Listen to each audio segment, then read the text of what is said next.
Mi querido público, esta noche en el gran espectáculo de la lucha libre del terror teremos dos maravillosos oponentes en una lucha sangrienta hasta la muerte. Dos pessoas entram, uma pessoa apenas sai. Em el canto derecho, pesando 18 quilos e medio. Tem que chupar muito sangue. E mais 70 quilos de presas, el barón Ferdinando Esteban Brácula. El terrible vampiro que já chupou mais de 500 oponentes até a muerte.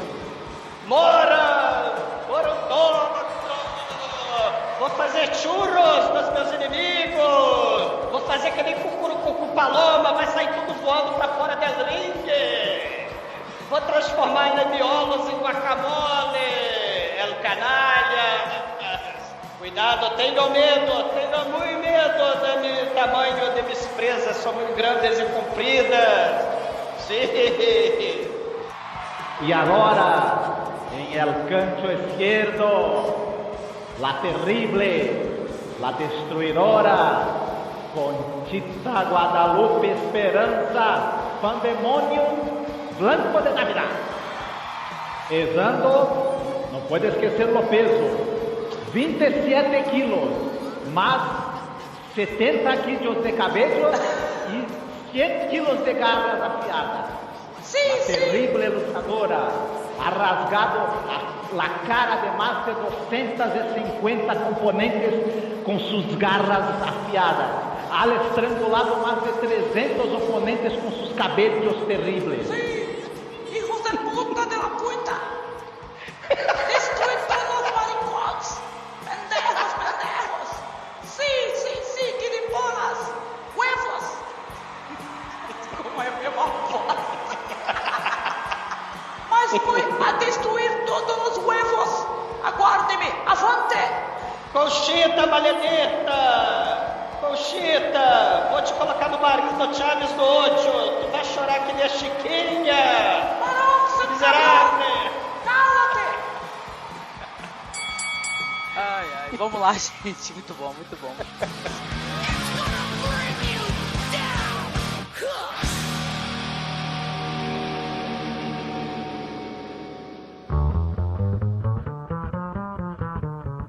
Uma hora você tá vendo alguém sendo atacado, você fala, pô, caramba, o pessoal que tava assistindo lá realmente foi atacado. Não, é no filme que eles estão vendo. Ele quis ir pelo Brasil pegando experiências de escolas diferentes. Muita gente fala, da escola podia ser assim, podia ser assado. Aí qual foi a ideia dele? Vamos ver o que o pessoal tá fazendo e registrar isso no documentário. E por consequência, as mulheres começaram a ingressar de novo no mercado de trabalho e não saíram mais. Então a mulher começou a se ter voz ativa de novo na sociedade inglesa a partir dessa greve. Eu acho isso muito encantador, né, num filme. Ele consiga ter essas duas coisas. Ele diverte, mantém o interesse da gente pelo lado aventuresco e também essa discussão do lado humano, né, e social. Isso é uma coisa que é maravilhosa. Além de cinematograficamente ser um desbunde, né. Você está escutando o MasmorraCast.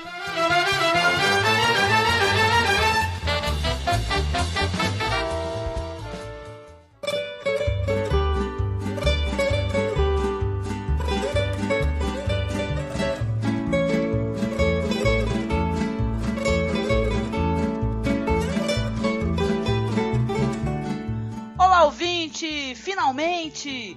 O Mês do Horror agora nos traz o nosso podcast especial, que é o podcast onde a gente faz análise de cinema de uma região, de um país.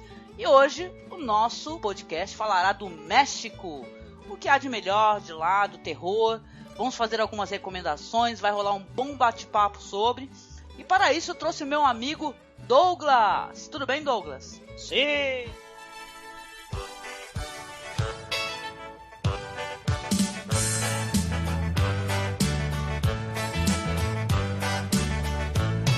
Lá vem o Beelzebub, Beelzebub, Beelzebub, todos atentos olhando pra TV. Lá vem o Beelzebub, Beelzebub, Beelzebub, com uma historinha bem satânica de se ver. Isso, Angélica.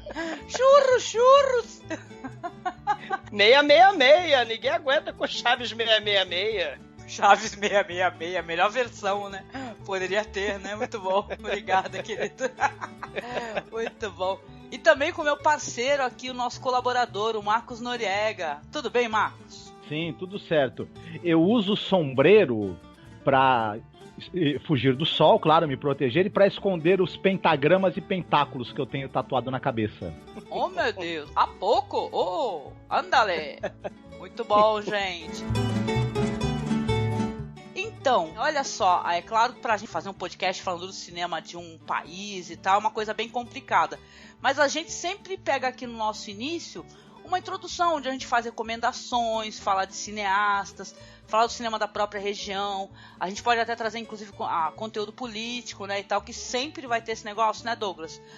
O que acontece no país, sua política, né, e tal, influencia seu cinema, claro, né?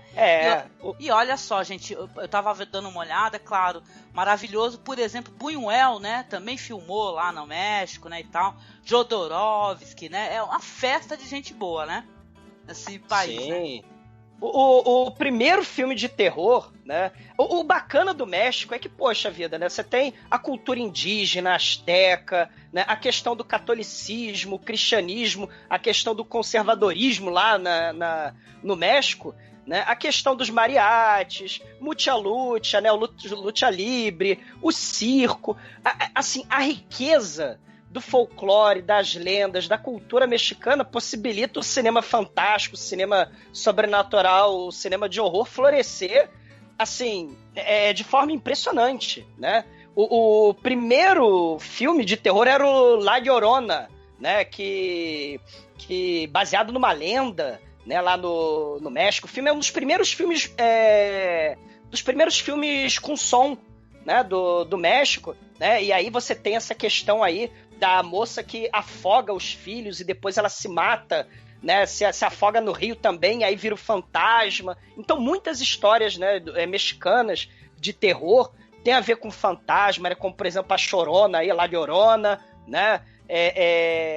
A questão aí do passado ancestral, né? E o sobrenatural, a Chorona, La Llorona, né? Um filme assim, bem dos anos 30, um dos primeiros filmes mexicanos com som, e aí ela afoga, a mãe afoga os filhos no rio, depois ela se mata, vira fantasma e assombra gerações e gerações de vítimas incautas, né? Então essas histórias de fantasma, histórias de horror sobrenatural, né? São bem comuns na cultura do México, né, pro horror, além da influência pop dos Estados Unidos, da Europa, né? A gente vai ter aí os monstros da Universal, né? A gente vai ter muito filme, se a gente pensar no ícone pop do México, o herói nacional El Santo, né? A gente vai ter filme de vampiro, vai ter filme de lobisomem, de múmia, contra o santo, né? Você vai ter aí os mariachis. Tem a trindade, o Douglas. É o santo, o demônio azul, o Blue Demon e o Mil Máscaras, né? São os três, né? Sim, que lutam contra as múmias de Guanajuato, por exemplo, isso, né? Que é espetacular, né? E é uma cultura riquíssima, né? E muito nesse âmbito aí dos quadrinhos, essa cultura pop aí, né? Como se o santo fosse um super-herói, né? Lembrando que o santo tem mais de 50 anos de carreira, né? Uhum. Ele tem mais de 50 filmes, né? Assim, com vários diretores, é impressionante.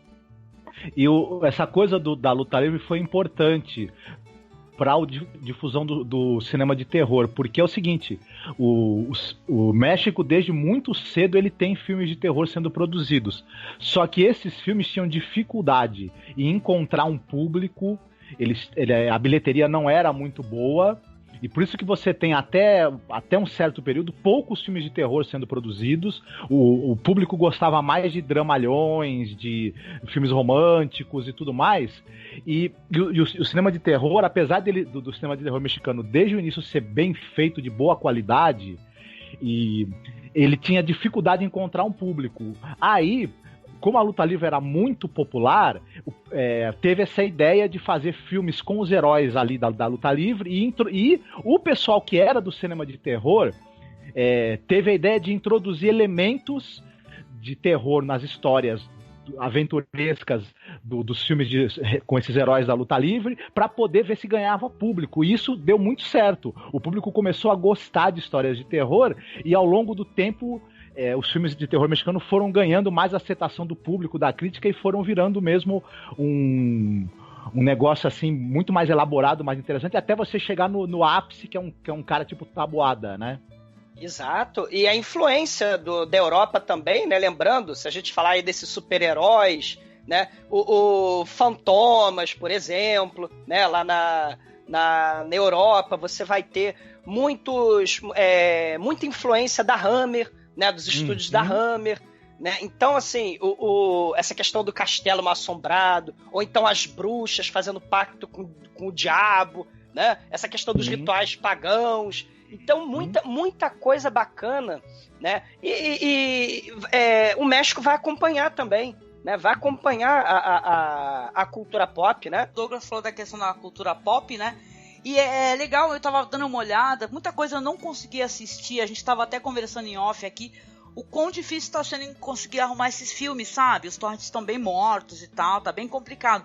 Mas quando você vai dar uma olhada e pesquisar do tema, você vê, por exemplo, que tem filme assim, pós-Tubarão, entendeu? Que é o Tintoreira, né, de 77, né? Que tem esses filmes aí que fazem sucesso na cultura pop, foi da versão deles também, né? Exato. Sim. O Satânico Pandemônio, né, que ficou imortalizado lá como referência pop trash do Tarantino, lá no Drink no Inferno, né, com a Salma Hayek lá de Satânico Pandemônio dançando com a cobra, né? É um filme de freiras endemoniadas do mal, né, possuídas por Satanás, né, dos anos 70, lá do México, por exemplo. Né? Então, assim, você tem essa importância, né, do México, o mundo dos espíritos também, né? A questão aí do Dia de los Muertos, né? A questão dos mortos se levantando, um filmaço dessa época, né, de 59, você vai ter a Mistérios de Ultratumba, né, que mistura um pouco o elemento aí da Hammer com a Universal, né, porque são dois cientistas do mal que fazem experimentos no hospício, e aí eles falam assim, ó, a gente precisa descobrir o segredo da vida, o segredo da morte, lá Zé do Caixão, né?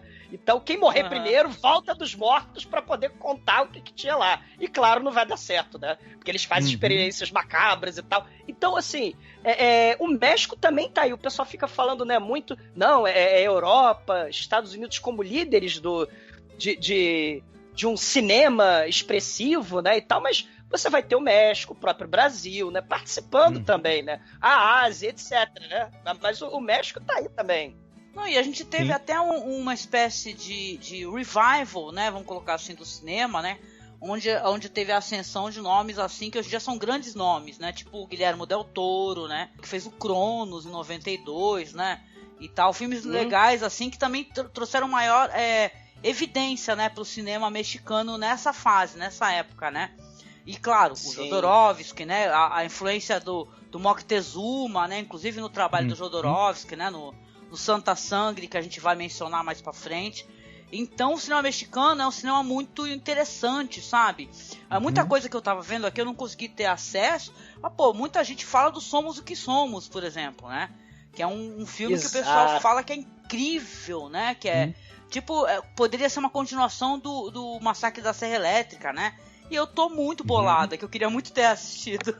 Tu viu, Douglas? Sim, sim, essa questão do extremo, do gore, que a gente pode pensar, né, no novo cinema francês, por exemplo, né, no começo do século XXI, o México também tá lá. né? Esse Somos o que Somos, Levamos la Carne, que é um surreal pós-apocalíptico, cara, com sexo explícito, gore, pacto com demônio, orgias do mal, incesto, necrofilia, né? Assim, mostra... Tudo de bom. Né? É claro, é o cinema do choque, né? O México, ele tá presente nas vertentes aí, vamos dizer, de vanguarda também, né? Se a gente falar assim, né? Do horror, né? Ao longo das décadas aí, o México não fica pra trás, não, né? Não deve nada ao cinema de horror extremo francês, por exemplo, né? E também ao cinema político, né? O Marcos, Angélica, porque um filme muito interessante que eu tive a oportunidade de assistir e eu recomendo, né, para quem quiser descobrir aí uns novos diretores talentosos, né, é o filme Los Parecidos, do Isaac Esban, né, que é um filme de 2016 que, cara, é muito legal, é surreal. Ele se amarrava em Além da Imaginação, aqueles filmes de Atomic Horror dos anos 50, aquela paranoia Guerra Fria. Então, olha que maneiro, né? O filme, ele é uma tempestade, né? Um temporal, né? E tem 8 pessoas presas numa rodoviária, tá? Lá nos anos 60. Mais precisamente, a madrugada de 2 de outubro de 68, né? E aí o grupo tá preso. São 7 pessoas, né? Mais um bilheteiro, né? Tem uma xamã, uma velhinha pajé xamânica de descendência asteca. Tem um estudante jovem de medicina. Olha aí o Che Guevara aí, né? Tem um cara que tem umas ataduras na cara, assim. Tem a mãe e o garotinho sinistro do mal, porque esses filmes têm que ter uma criança sinistra, né? E aí eles estão esperando o ônibus que não chega. E aí, cara, a chuva não é bem uma chuva. A chuva é uma espécie de gosma do mal que transforma as pessoas, elas ficam barbadas. Então, assim, é um filmaço. E até o pôster dos anos 60 lá da Marilyn Monroe, né, que o bilheteiro lá da rodoviária, ele tem um monte de pôster da cultura pop, dos Beatles. A Marilyn Monroe de mulher barbada, cara, né? Porque a chuva também transforma, né, as pessoas em seres do mal e barbados. Então tem a questão da paranoia, no estilo Enigma do Outro Mundo, saca? Sim, né? sim. E é aquela questão da Guerra Fria. E o interessante é que 2 de outubro de 68 foi o pano de fundo histórico do massacre em Tlatelolco, né? Que o exército, a questão da ditadura lá no México, né? O exército dizimou, né? Centenas, sim, vários manifestantes, né? Nessa época. Então tem um pano de fundo político também, né? É bem interessante. Então, assim, vale a pena pesquisar, vale a pena correr atrás. Tá difícil, né? A gente já falou aí dos torrents, né? Dificuldade de procurar cultura alternativa, né? Mas perseverem, porque vale a pena. Porque a gente não vai achar isso, né, lá no Cinemax Triplex, né? Não vai achar. Com certeza. Né? Outro nome aí do cinema mexicano que tá em voga, né, e muito adorado por uns, odiado por outros, é o Inharrito, né? Exatamente. Enfim, outro Eu talento, amo né? o Inharrito. Eu sei que tem gente que odeia, mas eu amo, não tô nem aí. Maneiríssimo. Uhum. Tem uma característica do cinema também mexicano que tem até a ver com o que o Douglas falou. Ele tem muita influência temática das tradições espanholas, né? Dessa coisa da maldições centenares, magia, essa coisa do medo, né? Essa coisa do medo cristão da magia, do diabo, das bruxas. Enfim, misturado com essa coisa muito forte que tem na cultura mexicana, da relação com os mortos, né, com os fantasmas, com cultura indígena. Mas o cinema mexicano, ele era caracterizado por ser um cinema muito classudo também. Você tem muitas produções de terror que elas são góticas e elas tentam emular essa coisa do terror mais clássico, uma narrativa mais linear, tudo tecnicamente muito bem feito. Pela proximidade com os Estados Unidos, os diretores e roteiristas do cinema mexicano chamavam pessoal técnico de Hollywood para trabalhar. Então os filmes são muito bem fotografados, muito bem montados. É um cinema Você se surpreende com a qualidade também técnica e estética dos filmes. Quando o orçamento não era aquela coisa, né? Não é uma produção hollywoodiana, mas você vê que alguns filmes, o apuro, o carinho, né? Assim, você não tem um orçamento grandioso, mas com o que era possível fazer, com certas externas, questão de floresta, ou então casas mal assombradas, né? Dava para trabalhar atmosfera, clima, porque efeitos especiais você realmente tinha que... não era aquela coisa grandiloquente, né? Então você tinha que trabalhar muito a atmosfera, muito parecido com a questão da Hammer, né? Por exemplo. Né? E aí, e a questão, se a gente pensar aí, né, nesses lugares repressores, a gente está falando da ditadura, está falando do exército, né, que massacrava manifestantes em pleno 1968, né, lá no México e no mundo também, né? A gente vai ter vários lugares repressores como elemento do terror, né? O hospício, o hospital, o convento, a questão do pai chefe de família que, por exemplo, violenta a mãe. A gente vai ver isso em alguns filmes que a gente vai falar aí, né, Angélica?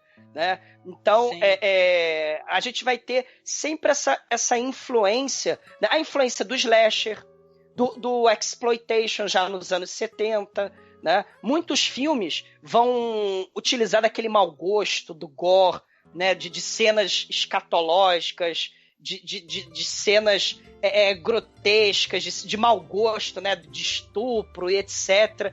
A questão do satanismo, dos rituais macabros, né? Do sexo. Então, os filmes mexicanos, eles também estão aí mostrando toda a riqueza deles, né? Em vários caminhos, né? Que o terror traça pelo mundo, o México também vai trilhar esses caminhos, né? Muito legal, gente. É tanta quantidade de coisa boa. O Douglas mencionou muita coisa legal. Tem os diretores, assim, que eles são antológicos, né? Tipo o Rubem Galindo Jr., né? Que ele tem o Cemitério do Terror, né? De 85, né? Que fala sobre isso, né? Dia das Bruxas, né? O Halloween aí, né? Que o pessoal fala que tem uma vibe muito boa. Evil Dead, né?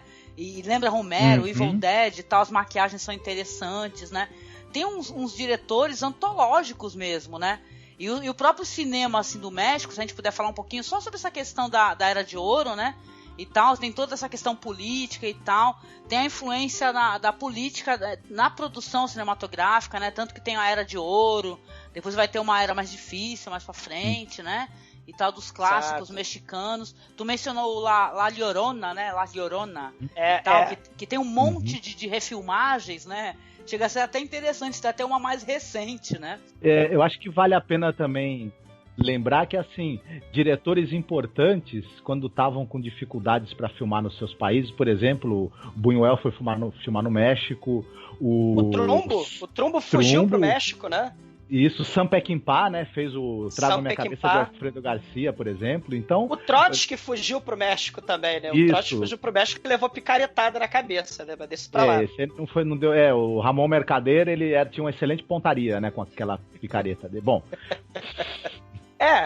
O cinema mexicano, né? Folclore, misticismo, sobrenatural, o passado, lembrando o passado de genocídio, né? O horror, né, pelo qual os indígenas passaram, né, ele vai estar presente, ele se perpetua, né, como em várias histórias de horror no México, né. Então esse elemento aí cultural, esse impacto, né, da destruição, esse impacto aí do trauma, né, contra os índios, isso vai estar presente em vários filmes, né, o passado, os flashbacks. Muitos dos filmes dessa época do ouro, né, dessa época de ouro, são flashbacks de uma época do século XVII, né, onde você tinha a questão dos conquistadores, né, o México sendo colonizado, né, os indígenas sendo obliterados, né, é um passado de sangue mesmo, né, e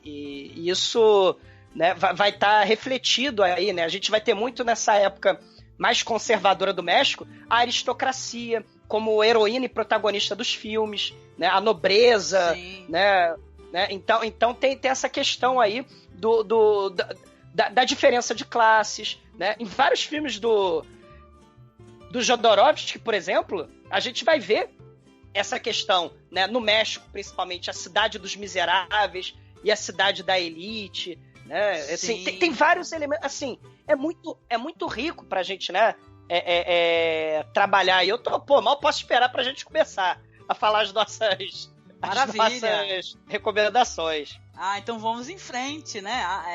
Andale, bora lá para as recomendações. Olá, que tal?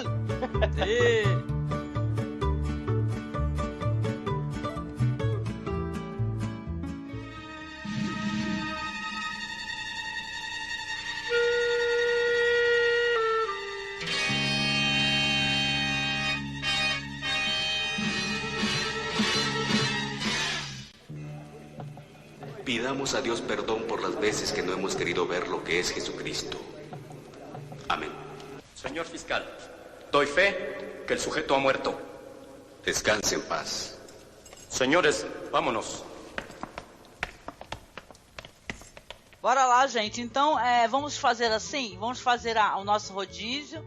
Eu acho que pode ser 2 de cada um, né? Até porque a gente costuma roubar um pouquinho, né? É normal a gente roubar, né? Olha, na parte do El Santo eu vou roubar muito.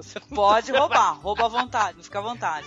Tá? Tu começa, Douglas, com a tua recomendação e depois a gente manda ver. Fica à vontade. Sim, opa. Então, caríssimos, dentre toda a riqueza, né, mexicana de horror, a gente tem desde horror classudo, de atmosfera, os castelos, os vampiros, né, os pactos com o diabo e as maldições ancestrais dos astecas, mas eu preciso entrar na seara do gore, preciso entrar na seara do sexploitation e vou ficar com uma pérola bizarra, né, uma pérola bizarra mexicana dos anos 80, de 1988, El Violador Infernal. O diretor é o Damian Acosta, né, e estrela o Noé Murayama como um estuprador condenado à cadeira elétrica, né? Eu nem sei, eu preciso até pesquisar isso, eu não sei se o México realmente tem cadeira elétrica, pena de morte, né, como dos Estados Unidos, mas quando ele morre, uma sucubus, uma demônia, uma entidade demoníaca ancestral, né, uma bruxa das trevas aparece para ele e fala: olha, tu queres viver para sempre? Tu queres continuar a ser do mal? Né? Então você vai virar um agente satânico serial killer das trevas, né? Então, caramba, ela salva, a minha veia trash, Angélica, eu não posso deixar de falar Não, adoro, tô adorando, tô procurando enquanto você tá falando, manda ver. O Violador Infernal é um filme, assim, de mau gosto, horroroso, porque a bruxa do mal, a espírita satânica sucubus maldita, ela fala assim: ó, você está vivo, você está livre da cadeira elétrica, mas para que você continue usando seus poderes, porque ele ganha poderes paranormais, né? Para que você continue sendo agente satânico do mal na Terra, no México mais especificamente, você precisa matar e transar alucinadamente como se não houvesse amanhã, né? Então o filme é um festival de mau gosto, porque tem todo aquele elemento, se a gente pensar na era Reagan, lá dos Estados Unidos, né, pensar naquele conservadorismo, e a gente tem filmes como Charles Bronson, né, ou Rambo, ou filmes do Chuck Norris, onde em nome do ideal americano eles usavam o vigilantismo, né, o desejo de matar, né, para poder solucionar os problemas à base da violência, né? Então é uma briga de policiais, né, contra esse serial killer estuprador do mal. E aí tem cenas grotescas, Angélica, assim, tem uma cena que ele tem um traficante que é homossexual, então ele pega as drogas do traficante, injeta no traficante, né, assassina esse traficante na facada, e aí ele estupra o cadáver desse traficante. Caraca, e escreve necrófilo. Assim, são coisas deprimentes o filme, né? E aí ele escreve 666 nas nádegas do sujeito. É uma coisa horrorosa, né? Assim, caraca, pesadão. Pesado pra caramba. E ele tem que continuar. O filme é um festival de cenas horrorosas dessa. se a gente pensar também, não só na era Reagan lá nos Estados Unidos, a gente falou no ano passado do Halloween chinês, né? A gente falou lá do restaurante Eight Mortal Restaurant, né? Que o cara era canibal também, fazia coisas do mal. O filme vai nessa onda também, né? Então, se vocês perceberam, eu fico meio puxando esses filmes Não, parece ser super interessante, cara. Gostaria de ter assistido também junto contigo pra poder comentar, né? Poxa, curioso, né, Marcos? Pô, com certeza. Sim. Parece bem interessante mesmo. Bem no espírito do cinema mesmo, de terror trash alternativo, né? E deve ser sensacional. Ainda não vi, mas está anotado aqui. Anotadíssimo. Será procurado com muito afinco. A atriz chamada Princesa Leia, não estou brincando, né? Caraca. A Princesa Leia, ela é uma atriz, né, de sexploitation do México, que fez vários filmes trash pra caramba, underground, né? O Los Intrépidos Punks, a continuação, A Vingança de los Punks, né? Filmes, assim, de baixíssimo orçamento, sobre gangues de motoqueiros do mal, né? Que cometem crimes. Então a Princesa Leia tá nesse filme também, então vale a pena procurar. O protagonista, ele lembra muito Charles Bronson, né? O violador infernal, o estuprador do mal, tá? Ele é um tiozinho que ele estupra todo mundo, então a gente fica vendo muito ele pelado pelo filme todo, né? Um tiozinho já cinquentão, né? Com poderes satânicos de fazer as mulheres levitarem, e ele joga as mulheres pra cima e pra baixo, é uma coisa horrorosa. Ele mata todo mundo, ele atira raio laser dos olhos, cara, é um negócio, assim, muito grotesco. Se é que os dedos me entendem. É grotesco, mas é curioso, né? Com certeza, né? É que nem não, até vazando aqui na tua recomendação, eu lembro quando eu assisti, eu gosto muito de antologia, né, Douglas? Eu sou aquela criatura que gosta da parada. Aí eu lembro que a gente assistiu, né, Marcos, aquele México Bárbaro, que é uma coletânea também de curtas, né, e tal, que o pessoal junta, faz aquela antologia. E tinha coisas grotescas, absolutamente grotescas.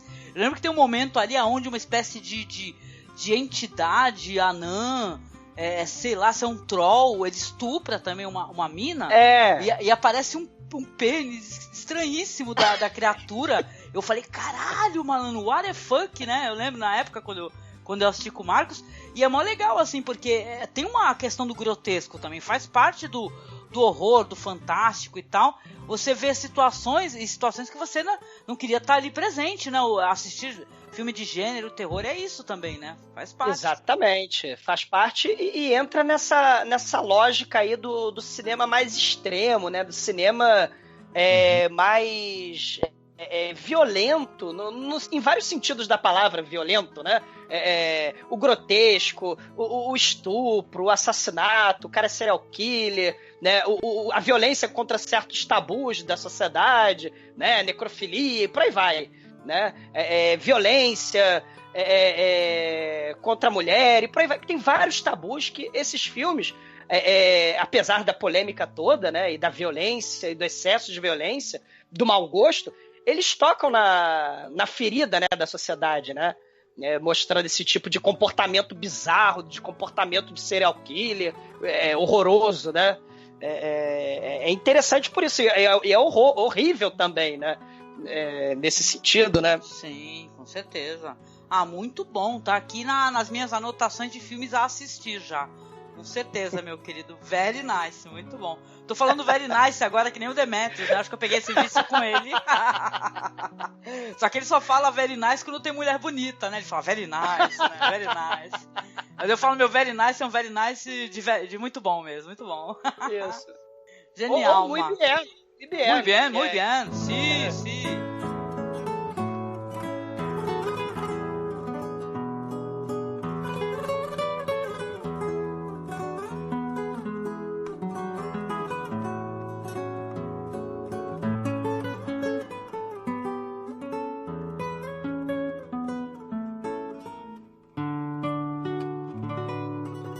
I was sent deep into the forest to seek out the master of an asylum and to find out what was happening there. If only I knew then what I was soon to find out. What was he shouting?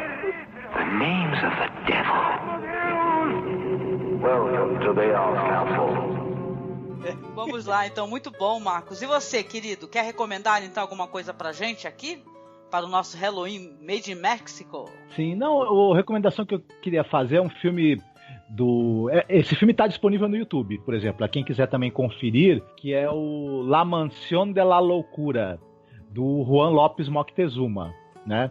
E antes de falar exatamente sobre o filme, é interessante falar sobre esse cara, esse Moctezuma, que ele é um cara que ele... eu não lembro exatamente qual era a atividade comercial dele, mas ele é um cara que ele juntou uma grana e ele tinha um sonho que era... Ele era um amante desgramado do cinema. Ele trabalhou como ator, ele trabalhou como produtor, como roteirista, como diretor, como continuista, servia café, distribuía filmes de outros caras. Enfim, ele era um apaixonado por cinema e ele juntou dinheiro de uma parte da vida dele para poder realizar o sonho dele de ser diretor. E ele acabou produzindo 5 filmes que não deram grande retorno financeiro, consumiram toda a fortuna que o cara tinha e todo o prestígio, e foram filmes polêmicos que ainda fizeram ele ficar mal visto. Então ele foi um cara que ele quase que meio que perdeu tudo, né? Era um cara que ele era famoso por ser muito genioso, muito maluco. Ele até ficou famosa a história que ele ajudou a produzir o filme Fã do Elis, do Jodorowsky, e ele achando que o Jodorowsky realmente tinha feito o elenco beber sangue da atriz. Ele tentou dar um tiro no Jodorowsky, né? É só você ver uma foto do cara, da figura que ele era, né? Enfim, ele tem uma foto em que ele tá com uma capa vermelha, com uns bigodões enrolados. Ele era uma figura curiosíssima. O bacana é a associação dele que você falou, né? Do Jodorowsky, ele também estava lá no Movimento Pânico. Né, aquele movimento quando a gente gravou, hein? Lembra? O sobre a podcast um podcast maravilhoso, né? Do Fernando Arrabal, Jodorowsky, o Roland Topor, né? Que participou daquele filme dos Gigantes Azuis, aquele desenho lisérgico, maluco, Planeta Selvagem, né? Então o Moctezuma, ele tá aí também nesse grupo, né? Insano, surrealista, do Pânico, né? Muito bacana. Os filmes dele são um pouco diferentes do resto da filmografia que você tem no México. Os filmes dele se aproximam muito dos filmes do Jodorowsky, dos filmes do Arrabal. Ele tem muito dessa influência do movimento Pânico e de cultura alternativa mesmo, assim. São trabalhos interessantes. A gente vai falar do Alucarda, né? Você, né, Angélica? Que é um filme muito legal, inclusive. Sim, que eu adoro. Tem uma blusa, gente, do Alucarda. Ah, que maneiro. E esse filme da Mansão da Loucura é interessante até, eu vou até sugerir para quem for assistir, tem um filme do Jan Svankmajer, que é o Insanidade, que ele é inspirado no mesmo conto do Edgar Allan Poe, que esse filme do Moctezuma é inspirado também. Que é a mesma temática dos pacientes de um hospício que eles acabam tomando o controle. No caso do filme do Svankmajer, é o Marquês de Sade que está ali, né? E ele acaba tomando o controle do local. E nesse filme, que a gente vai falar, que é do Juan López Moctezuma, A Mansão da Loucura, você tem um cara que ele é um escritor francês, ele escreve reportagens em jornal.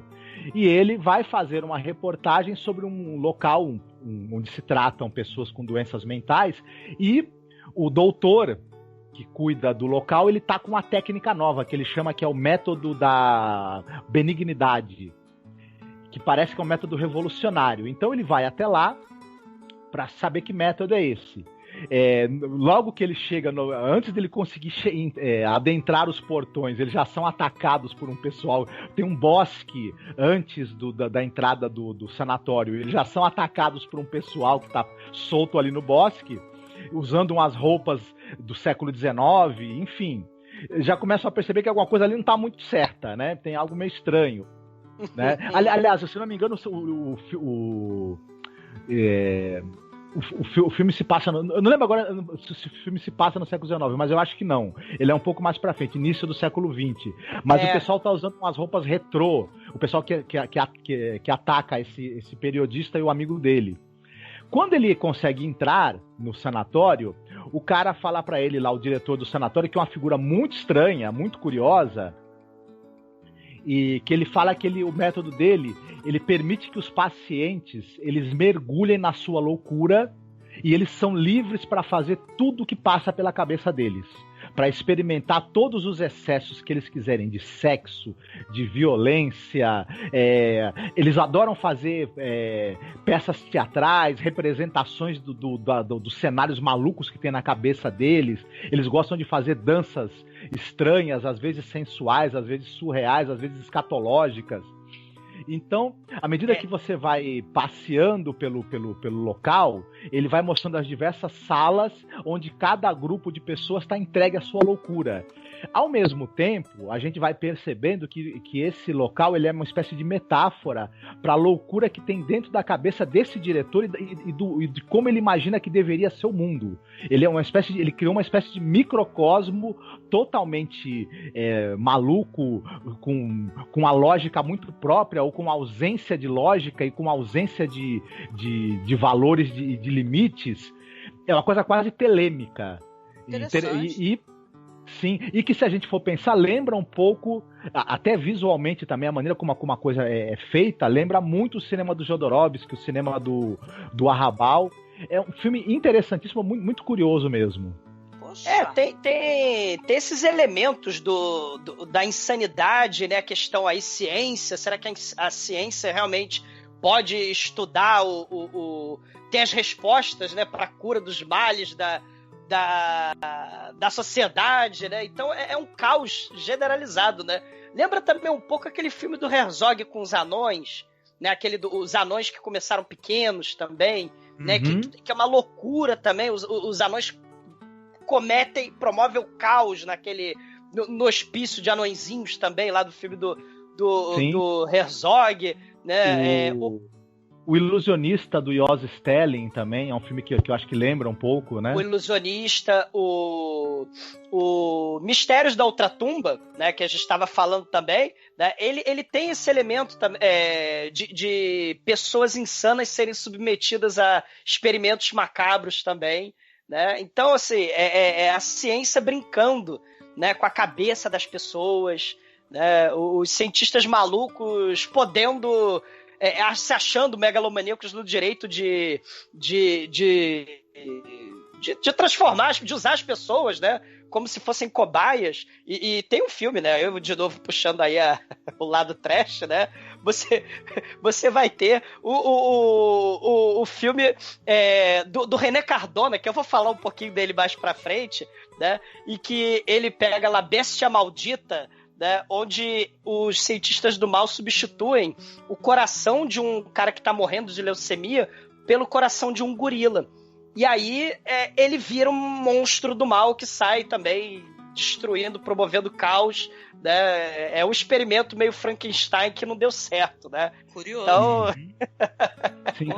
Eu acho também... É interessante também citar que o papel principal desse filme é do Cláudio Bruch, que ele é um cara, é uma figura do cinema mexicano. Ele interpretou ele tá naquele filme O Simão no Deserto, né, do Buñuel, que é um famoso, e ele tá no Cronos também do... que legal. Opa, legal. Adoro Cronos, gente, só pra constar que é um filme que eu acho do caralho, assim, pouca gente conhece, é uma história de vampiro com uma pegada muito diferente do Guilherme Del Toro. Sim. Acho foda espetacular. Demais. Muito bom mesmo. O Cláudio Bruch, no filme do Cronos, ele é o milionário que tá atrás do... que tá atrás do experimento. Personagem no foda. Filme, o alquimista. Ele é o alquimista. No filme do Moctezuma, ele é realmente o diretor do hospício. Né? Legal. Não, legal. Putz, sim, very nice. Totalmente válido o que a gente falou, né? É que eu amo aquele personagem do avô. Puta que pariu, que personagem foda do caralho. Tá certo. O velhinho, tipo o velhinho do Parque dos Dinossauros, né? Cara, é um velho foda. Tipo aquele velho lá aquele velho que mata lobisomem num filme que a gente assistiu, Marcos, que eu não lembro o nome do filme. Late Phases, né? Late Phases. Acho que o Douglas deve ter assistido. O personagem principal é um velho, cara. E um velho porradeiro cego. Entendeu? Ele fala, cambada de lobisomem filha da puta, pera aí. É muito foda. É um filme maravilhoso. Procura esse filme foda, caralho.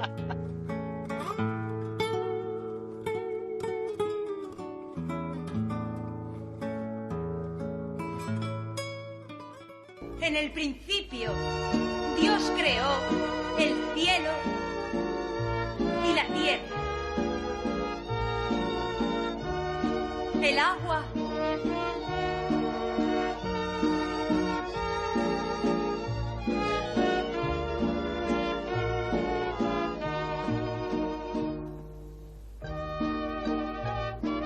los peces.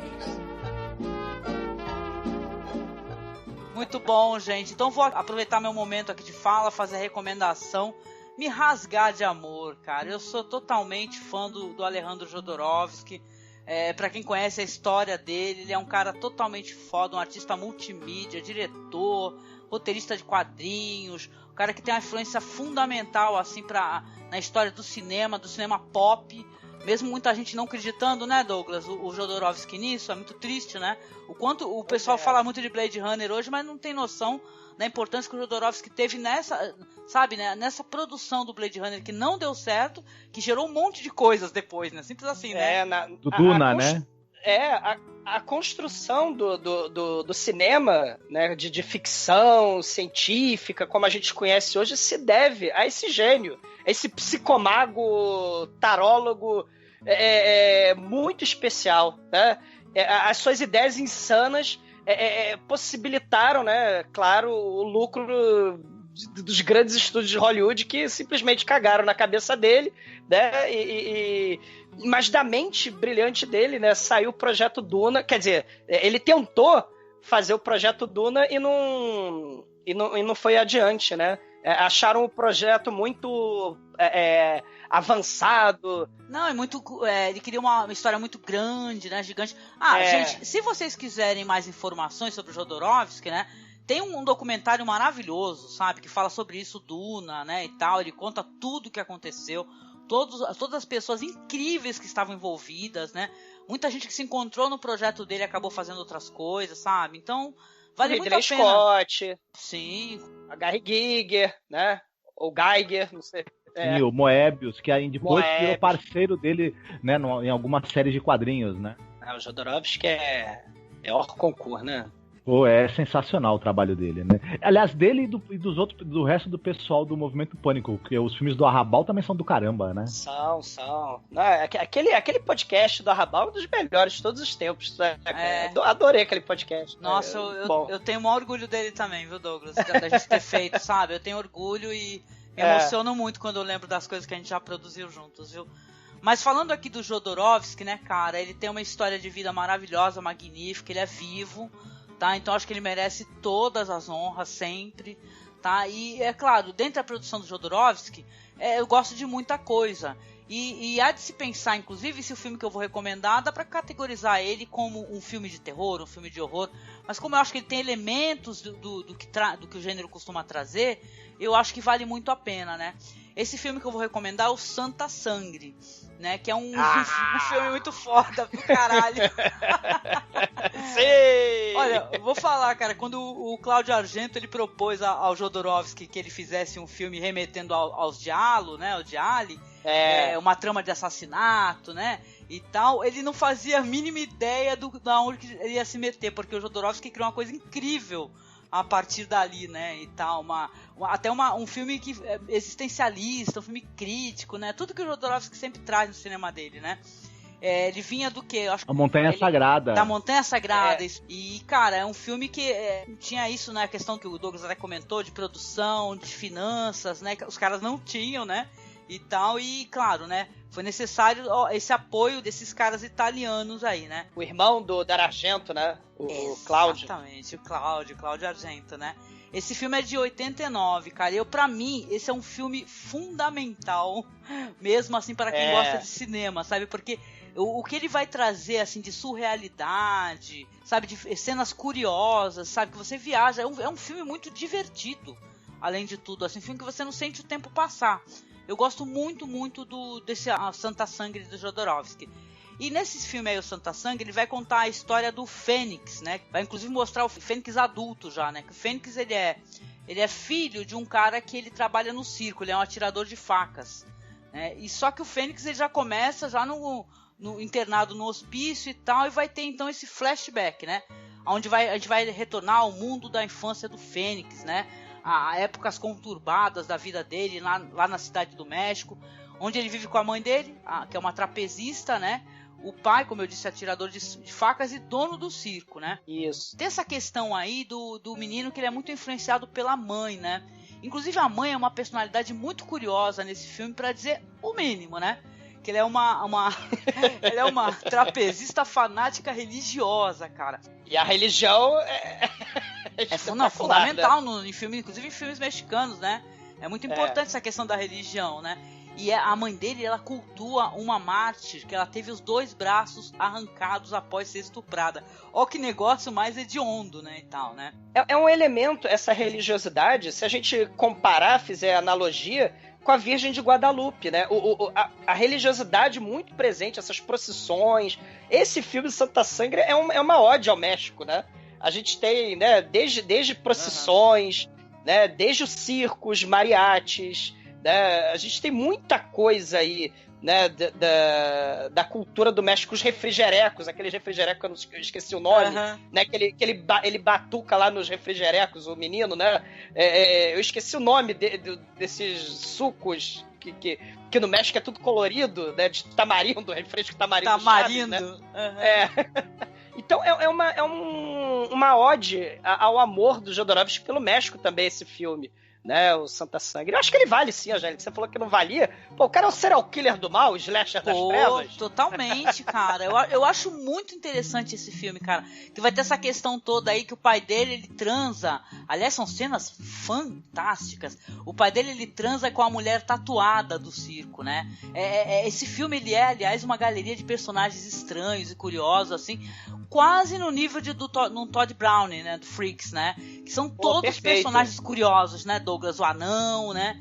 Que é o amigo dele, né? A garota surda muda, né? Que é a alma, né? A super fortuna do circo, que vira depois luteadora de luta, ele vira uma Conchita, né? A Conchita super poderosa ainda. O Jodorowsky, ele pega elementos do suspense, que é o que queriam que ele fizesse, um suspense meio diálogo. Ele enfia nisso elementos de terror, elementos de drama psicológico e uma carga simbólica fortíssima. E ainda assim o filme continua interessante, divertido e que prende atenção e mantém você pelo mistério também. Então ele fez um pacote completo, né? Os produtores ficaram meio assim, como sempre ficam com ele, né? Né? Até porque ele fez algumas exigências, tipo, preciso de um elefante e coisas assim, né? Preciso Vai ter o enterro do elefante, que é uma das cenas mais fantásticas que eu já vi. E o povo devorando o elefante. Puta, meu, se isso não é incrível, eu não sei o que é, cara. Eu não sei o que é, muito bom. Enterro de elefante, o pessoal com síndrome de Down cheirando cocaína. Assim, tem vários elementos bizarros, elementos grotescos, né? O elemento do surreal, né? E pô, vocês falaram do Holy Mountain, do El Topo, né? Que é a questão da transcendência, da iluminação, de buscar uma nova, né? Mas aqui ele tenta fazer isso só que pra dentro, né? O Fênix, ele tá numa luta interna, né? Um complexo de Édipo foda, meio psicose também, né? É muito psicose esse filme, né, Douglas? Tem muitas questões de psicose. Psicose, Hands of Orlac, né? As mãos de Orlac também, né? Eu fico até assim, viu, Douglas, de dar um spoiler sem querer pra galera, sabe? Porque é um filme tão foda. Quando tu chega no final do filme, ele tem um plot twist tão incrível, né? Aliás, não, sem querer te cortar, só colocando isso aqui rapidinho, o próprio acontecimento com a mãe dele é um acontecimento totalmente absurdo, né? Aquele questão da religiosidade e tal, da igreja querendo tomar aquele espaço dela, onde ela congregava lá com as pessoas da religião dela, né?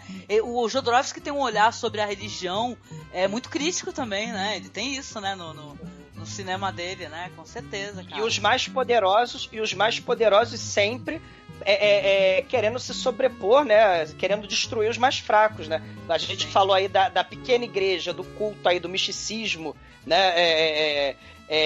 Mexicano, né? E aí a igreja católica passando com rolo compressor, literalmente, né? Nas religiões mais underground, né? Menores, né? Você vai ter também o dono do circo, é um gringo, né? Olha a influência do tio Sam no México, né? Ele vai tatuar no filho, né? Vai tatuar a águia, né? No moleque. Só que a gente pode fazer também um paralelo que a águia, além de ser a águia americana, né? Do dólar, etc., também tá na bandeira do México, porque é o símbolo de Tenochtitlan, né? A Sim. águia contra a cobra, né? Mas então tem essa questão do forte sobre o mais fraco, né? Subordinando, né? Tem muita coisa aí legal, né? Tem muita coisa pra falar do Santa Ceia. A questão da mímica. O filme é fundamental a mímica, né? O Marcel Marceau, o Jodorowsky. Não, isso que eu ia falar, a questão do Marcel Marceau, da mímica, do próprio Jodorowsky, né? Dentro daquele movimento que ele participava, né? Então o filme é um caldeirão até de referências da própria bagagem artística do Jodorowsky, né? Isso é muito legal, cara, é muito legal. E, cara, é assim, diz que o Cláudio Argento não gostou, né, do resultado, né? E tal, o Jodorowsky fez um filme incrível, né? Você fala, caraca, meu, o final é genial. Tem a questão da sexualidade, do desejo. Eu lembro quando o filho, ele começa a ter desejo sexual, né, e tal, e tem a mulher fortuda lá, e tal. Eu lembro que aparecem umas cobras, né, e tal, né, nele, assim, apertando ele.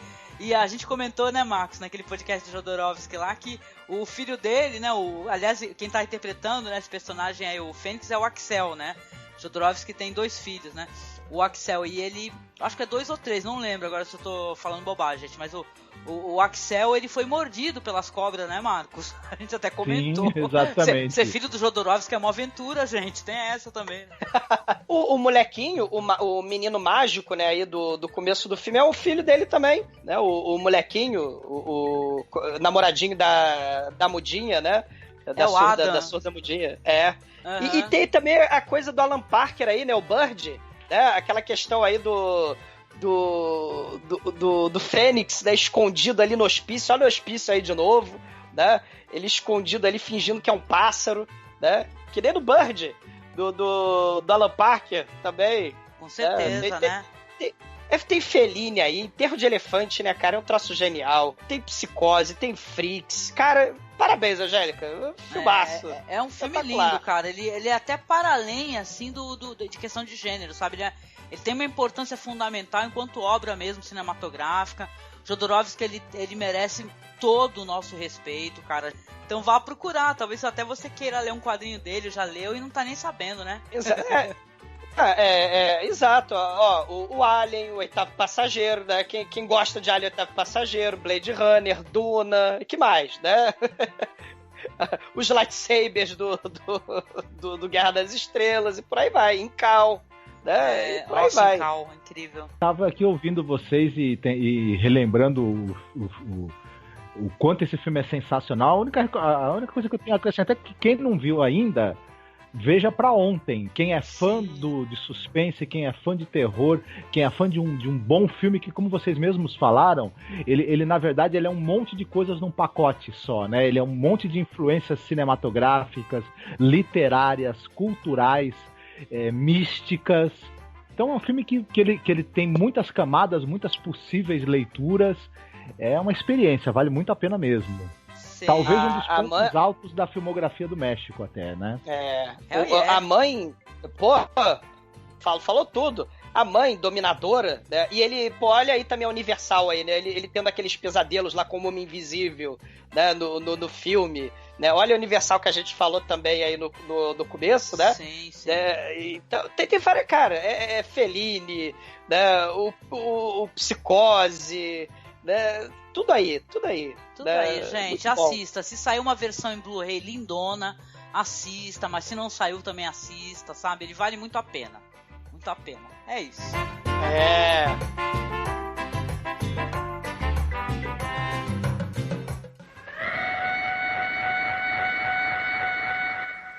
Rey y Señor de las tinieblas, he aquí 2 nuevas sacerdotisas que van a ingresar a tu corte infernal, a la legión de los muertos vivos.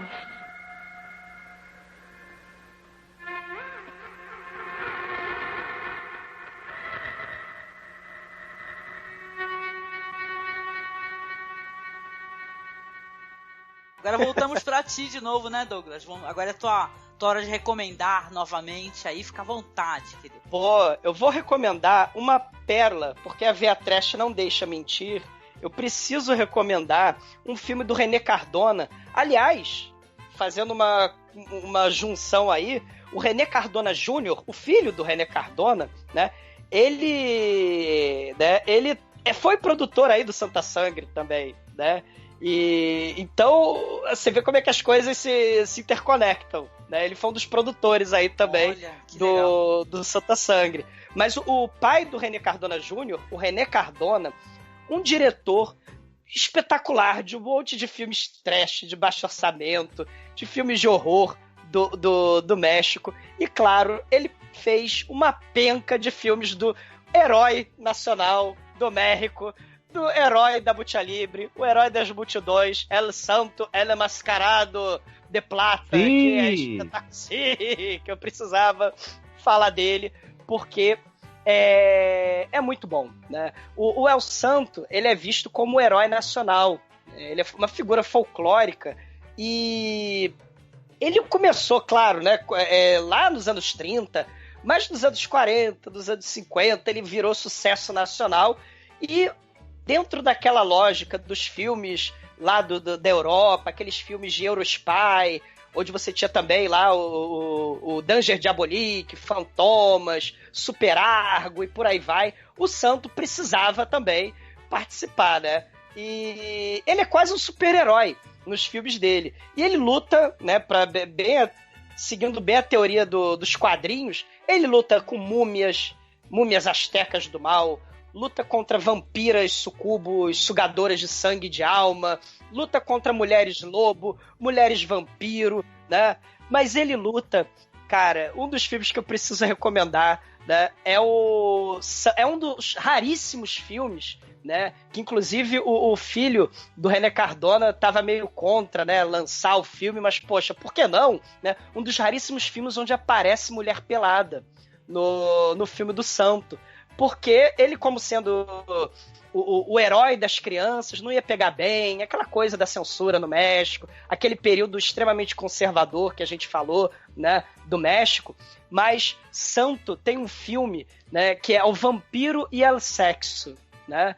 E a versão censurada virou Santo contra o Tesouro del Vampiro, né? E é um filme espetacular, em toda a sua maravilhosidade trash, a sua maravilha trash, porque é um filme onde o Santo, além de ser protetor das crianças, além dele ser detetive, além dele ser lutador de luta livre, ele também é cientista, porque ele cria uma máquina do tempo, né? E aí ele cria a máquina do tempo e ele fala, bom, eu preciso de uma cobaia perfeita, né, para a máquina do tempo. Tem que ser uma mulher. As mulheres são as cobaias perfeitas para viajarem no tempo. Não me pergunte por quê, pergunta pro René Cardona, né? A gente não sabe por quê.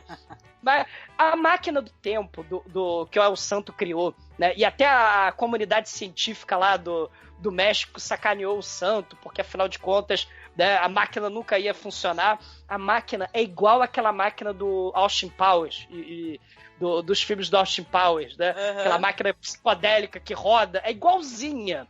E a namorada dele, do El Santo, que é a Luísa, ela usa aquelas roupas prateadas, douradas, né? Pra servir de cobaia pro El Santo. E ela faz a viagem no tempo e ela viaja exatamente para o século XIX, né? Onde ela se encontra com o Drácula de Bram Stoker, né? Na verdade, o Conde Alucard, né? Olha. Sem querer fazer mistério, né? O Conde Alucard, ele precisa de mulheres, chupar o sangue delas para criar um exército de vampiras fêmeas do mal, né? Então essas mulheres, elas viram e mexem, estão de topless, né? No filme. É um sexploitation, né? Uhum. Exatamente. Então é um filme imperdível, né? E aí o mais interessante é que o El Santo tá vendo a pobre da namorada dele sofrendo lá com o vampiro. O vampiro tem poderes de sedução, né? E aí ela tá sofrendo lá contra o vampiro. Ele tá assistindo da sua televisão na máquina de viagem do tempo, né? Então, assim, tem uma televisão preto e branco que ele assiste o filme que nós mesmos estamos assistindo. Então, na hora que... Exato, é uma coisa assim... trash não define, né? E na hora que ela ia ser martelada pelo Van Helsing do mal, né, lá do Bram Stoker, né? Na hora que ela ia ser martelada, eles trazem ela de volta, e aí o santo pode poder agir, né? Ele pode usar suas habilidades de detetive e descobrir onde é que está a tumba do Drácula, descobrir onde é que está o segredo, né, para a dominação mundial. O santo, ele tem ao longo dos seus mais de 50 filmes, é encapuçado negro, né? O encapuchado negro, que é um lutador de luta livre, né? E esse lutador de luta livre, ele tem uma proposta nesse filme pro santo. Vamos lutar, vou botar meu filho pra lutar contra você no ringue, pra gente poder descobrir o segredo do vampiro. E aí tem lutas, né, de luta no meio do filme de vampiro, né? E assim... Porque é importante, é importante. Tem que ter. É muito trash, né, gente? E esse encapuchado negro, né, já dando um ataque rápido de oportunidade aqui, né, assistam também O Santo contra Elatia Diabólica, né? É um filme que não é do René Cardona, é lá dos estúdios Vergara, né, um sujeito picareta também que fez 4 filmes do El Santo de baixíssimo orçamento, né?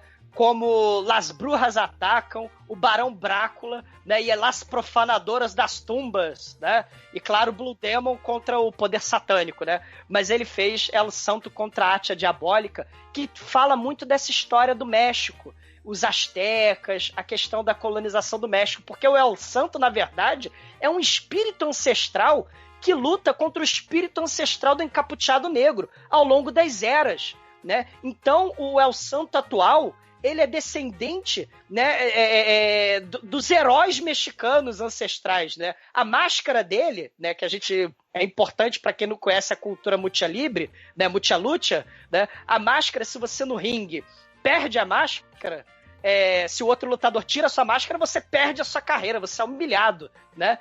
Então o El Santo, ele precisa tirar a máscara do encapuchado negro no ringue, porque, na verdade, o encapuchado negro ele morreu, mas fez um pacto com o demônio do mal, né, lá no México colonial, e ele precisava tirar a máscara para ele ir direto pro inferno, que é a máscara que garantia que ele ia pro inferno, né, que ele tinha lá um pacto com um demônio morcego, um morcego horroroso, aliás, um morcego baixíssimo orçamento de R$2,99, mas é espetacular, né. Então, assim, filmes do El Santo, gente, tem mais de 50. Procurem. Douglas, eu tenho que ver, eu nunca vi. Você acredita que eu nunca vi um filme do El Santo, cara? Cara, que vergonha.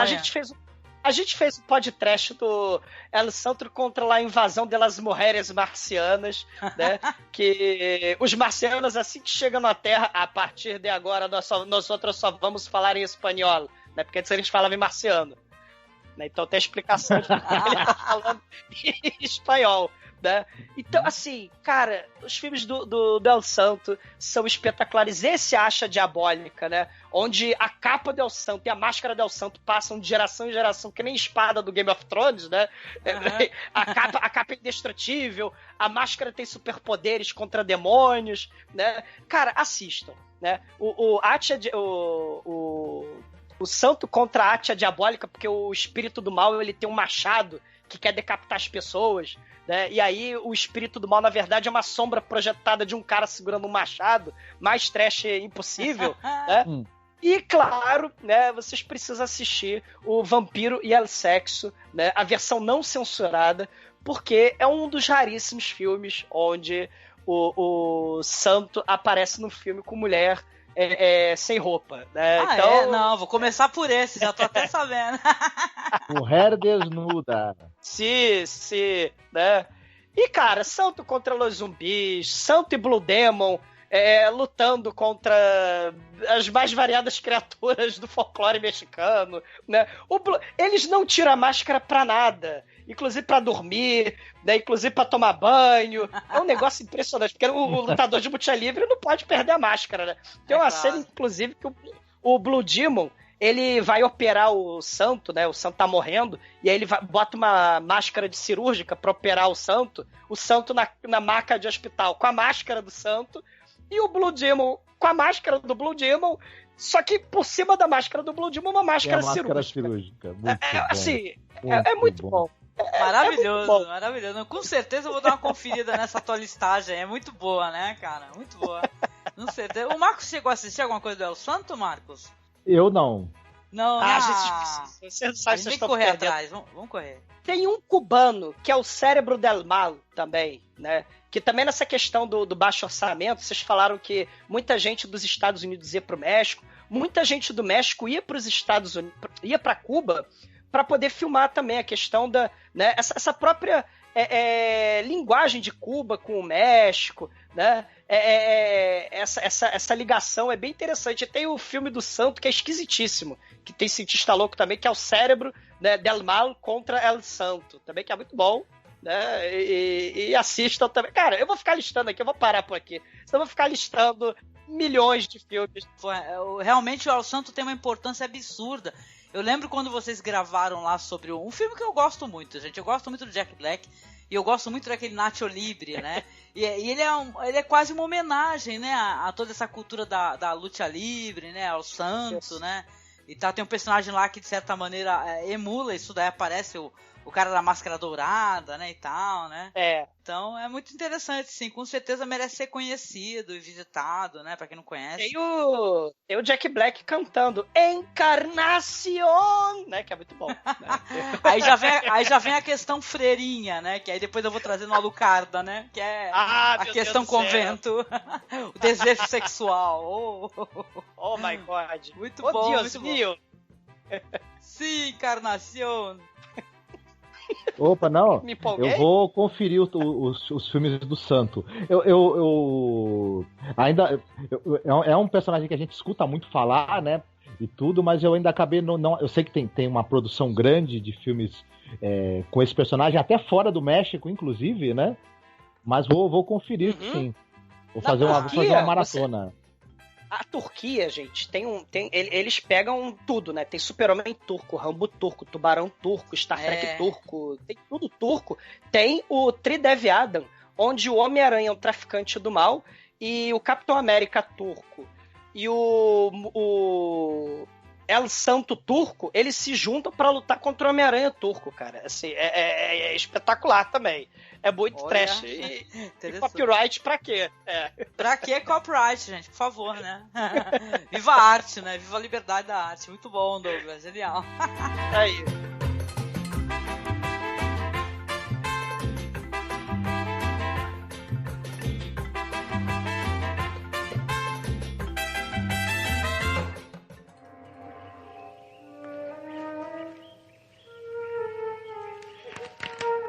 Silvia.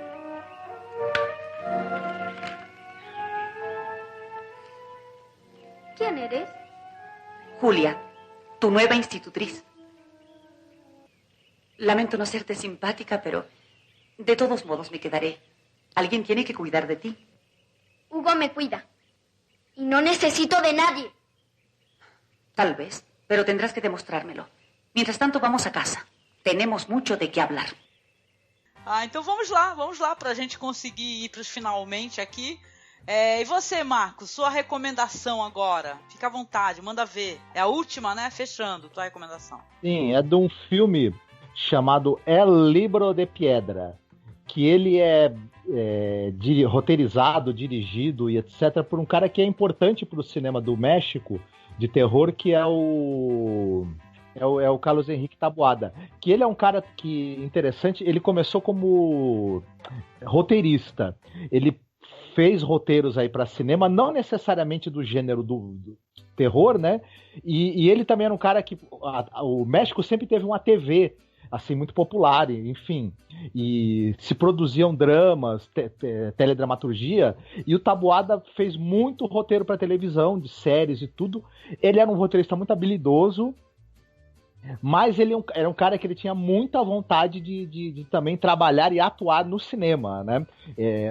É mais um cara que ele foi fazendo outras coisas da vida, embora dentro do audiovisual, mas sempre mirando o grande sonho dele, que era dirigir filmes e filmes do gênero terror e suspense, principalmente, que era E uma característica desse cara interessante, ele tem muita influência dos filmes de terror gótico, dos filmes de terror clássico. Ele dirigiu várias histórias de fantasmas e ele tem são filmes muito discretos, com um terror muito sugerido, filmes de atmosfera, filmes assim muito sofisticados, com uma narrativa sofisticada e é muito interessante. Eu não conheci o trabalho dele e eu fiquei assim encantado com por exemplo, esse filme, o Libro de Piedra. É um filme que vale a pena ser assistido como sessão dupla também. Quem assistiu ao filme Os Inocentes, eu sei que a Angélica, por exemplo, gosta muito desse filme. Nossa, muito, com certeza. Maravilhoso. Né? Esse filme do El Libro de Piedra tem uma semelhança bastante interessante com Os Inocentes, porque é a história de uma professora. Ela é chamada para ser preceptora de uma menina. A menina tem uns problemas de saúde, então ela não pode frequentar a escola, ou vai ficar fora da escola durante um tempo, e precisa de uma preceptora para cuidar da educação dela. E essa senhora, ela é contratada para ser a preceptora da menina. A menina é filha de um cara muito rico. Muito bem. Só que quando ela chega, o cara já previne ela e fala o seguinte: olha, tem uns poréns aqui em relação à minha filha. Ela, além de precisar do seu apoio como professora, ela precisa também de alguém que dê um apoio para ela psicológico, de atenção, porque ela tem uns problemas psicológicos. Aí a mulher já fala: e que problemas serão esses? Não, ela tem umas atitudes estranhas e ela tem fixação em um amigo imaginário. Até também essa questão de chamarem a professora é uma forma que eles imaginam que a presença de uma outra pessoa muito próxima a ela, com quem vai passar o dia com ela, vai desviar um pouco a atenção dessa menina desse tal amigo imaginário. Só que esse não é um amigo imaginário comum. É um menino que ela argumenta que é o amigo dela, que ela passa várias horas do dia e muitas vezes da noite na companhia desse tal amigo imaginário. Só que algumas pessoas também avistaram esse tal menino. Pensei que era meio Amityville, né? Aquele amigo que é um porco, um porco, né? Sei lá. Coincidente, esse menino, esse amigo imaginário dela, na fazenda, na casa dessa menina, perto de uma casa que ela tem, que é uma casa no campo, muito bonita, maravilhosa, e tem um lago, e próximo a esse lago tem uma estátua de um menino lendo um livro. No meio do mato, né? No meio da floresta, sinistra. Essa é uma estátua que é da Idade Média, que teria sido comprada pelo antigo dono da casa. E a menina argumenta que o amiguinho imaginário dela, o Hugo, é justamente esse menino da estátua. Olha e aí, né, à medida que essa preceptora vai tentando educar a menina, ela percebe que a menina realmente tem um comportamento muito estranho, que a menina realmente tem uma fixação incrível nesse tal menino. Ela também tem a impressão de que de vez em quando ela avista esse tal menino em alguns momentos. E detalhe, quando essa menina tem algum desafeto, a pessoa coincidentemente morre ou sofre um acidente. Enfim, sim. Eu não vou contar mais, porque seria entregar muita coisa da trama. Mas, evidentemente, a gente começa a perceber que a trama, ela vai aos poucos tendo elementos de bruxaria, de maldições, de fantasmas, de mortos-vivos. A criança sinistra, né? Exatamente. Tem que ter nesses filmes. Magia negra. Aos poucos, assassinato. A trama, ela vai acumulando depois elementos de terror muito interessantes, só que tudo de uma maneira muito discreta, de uma maneira que está mais preocupada em criar um clima de suspense e de medo, e muito menos em ser explícito, em ser apelativo, etc e tal. É muito interessante. Fora isso, o filme tem atuações excelentes, ele é muito bem fotografado, muito bem conduzido, muito bem montado, tem um roteiro assim supimpa, assim, redondo, vale muito a pena conhecer. O bacana, Marcos, é que, né, ele foi baseado, né, na Outra Volta do Parafuso, né? Uhum. E assim, ele é inspirado, né? E tem essa questão, né? A criança sendo corrompida pelo mal, né? A floresta do mal, né? Essa coisa bem gótica mesmo, né?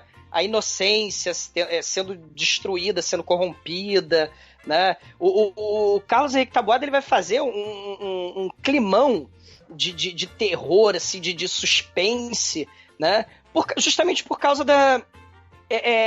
você não tinha um orçamento muito grande, né? Esse filme, O Libro del Piedra, passou muito em reprise lá no México, né? É um dos mais famosos filmes de terror do México, até por causa... porque ele passava muito na televisão, ele reprisava muito, junto com outro filme do Taboada, né? O Hasta el Viento Tiene Medo, né? Das menininhas, um elemento meio Suspiria, né? De Casa Mal Assombrada, né? E essa questão de filme, vamos dizer, para TV, né? Você tem aquele corte, né? Como se fosse a entrada dos comerciais, né? Isso vai ter também no Santo contra a Arte Diabólica, porque o filme também é em 3 episódios. É por causa disso. Porque se você fizesse um filme para TV e não um filme de cinema, né? De película, né? Se você fizesse um filme assim, nessa lógica, você não tinha tanto problema com a censura do México, com a questão dos estúdios, o filme era mais barato, né? Sim. Os salários eram menores dos atores. Então tem sempre essa questão do orçamento aí também, né? Um filme de episódios, né? Você percebe também nesse filme do Taboada em que ele tem um pouco ele um pouco que tem esses valores também tradicionais, né? Essa coisa que os heróis ali são da classe média alta, enfim, essa coisa da família, da aristocracia, da família, dos bons costumes, dos valores tradicionais ali, e essa coisa do medo, né? Essa coisa também da culpa e do medo católicos, né? Esse medo das bruxas, do demônio, de elementos de magia de culturas estrangeiras, né? Então você percebe ali um conservadorismo e um tradicionalismo ali subjacentes à história do filme. Mesmo assim, não deixa de ser muito interessante, né? Ah, sim. Né? E o Taboada, né? Mais uma vez puxando para o lado trash, né? Orlac, o Inferno de Frankenstein, filme do Taboada também, né, onde ele faz um monstro de Frankenstein que busca sangue de gente, o sangue dos vivos para se alimentar, né? Taboada também tem um pezinho no trash, não se enganem. Sim. Tá, e é um diretor que eu também não conheço absolutamente nada, vou ter que ir atrás também desses filmes do Taboada, com certeza. O filme mais famoso dele é 5x5, 25. Do Taboada. Muito bem! A piada do tio. Vámonos. Excelente! Pendejo! Mi cérebro explodir em guacamoles para todos os lados, com tua jocosidade assombrosa. Muito bom, eu vou ter que ir também a recomendação pra mim, que eu vou ver se eu consigo descolar pra poder assistir, né? Mas tu falou que tu assistiu no YouTube, é isso? Tem completo no YouTube, com legendas em bueno espanhol, né? E ele tem várias postagens no YouTube, esse daí você acha fácil e tem vários arquivos. O que eu achei melhorzinho é um que tá em 5 partes, inclusive, que a imagem tá muito boa. E tem uma questão interessante, na página do YouTube, se você for clicar no Libro de Pedra, tem a Tia Alejandra, que também é um filme de bruxa. A bruxa quer ensinar, é uma espécie também de governanta, de professorinha, né, de vovó que vai lá, vai ajudar as criancinhas, só que na verdade é a bruxa do mal que quer ensinar a bruxaria satânica para as crianças, né? É meio tá Rebeca. No YouTube, no link aí, aquele filme da Rebeca. Exatamente. La Tia Alejandra, também o filme aí americano de bruxaria do mal, né? Tá aí também. Tudo a ver. Muito bom, gente, muito bom. Legal.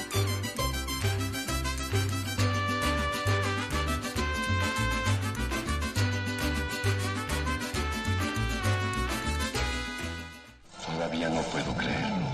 Sin embargo, esa destrucción en la capilla fue hecha por alguien que odia cualquier manifestación religiosa. Para ese ser, la capilla fue un terrible antagonista. Cuando yo estudié en la Universidad de París, me fue probado una y otra vez que la posesión diabólica era mera tontería. Fue el resultado de los desvaríos de una mente insana. Então posso partir aqui pra minha última recomendação, pra gente poder fechar o podcast? Podemos? Olha, eu vou falar de um filme aqui, a minha última recomendação, vou falar de um filme que eu tenho certeza que todos nós gostamos, né? Inclusive ele foi um dos motivadores para que o tema desse ano fosse México. Vai vendo, né? As nossas escolhas são super tendenciosas, viu, ouvintes? A gente fica escolhendo o tema por filmes, às vezes, que a gente quer falar. Mas é legal, então vou trazer para vocês aqui, na minha recomendação, um filme que, olha só, do mesmo diretor que o Marcos mencionou anteriormente, que é o Juan López Moctezuma, que é o Alucarda, de 1977. Que é um filme maravilhoso, gente. Também inspirado na história do Sheridan Le Fanu, né? Que é o Carmilla, né? E é um filme, é um sexploitation também, né, o Douglas, né? Vai contar a história dessa menina que ela é amaldiçoada desde o começo, né? Inclusive ela é interpretada, os papéis da mãe e da própria Alucarda são interpretados pela mesma atriz, né? Que é a Tina Moreno, não é verdade? Espetacular. Ela tá dando show, ela arrebenta a boca do balão, a Tina Moreno, nesse filme, né? Espetacular. Pois é, então aí a mãe vai dar a menina pra um convento, vai ser criada num convento, vai ficar lá por 15 anos, né? Parece que essa é a idade dela que colocam lá no filme, né?